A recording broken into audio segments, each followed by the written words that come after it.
diversion therapy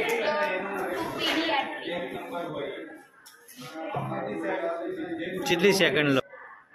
શું કર્યું પટલી છે ને એટલે દેખાતી નહીં એટલે ચેક કરીને પછી સાથે વારંવાર એને પૂછવું ના પડે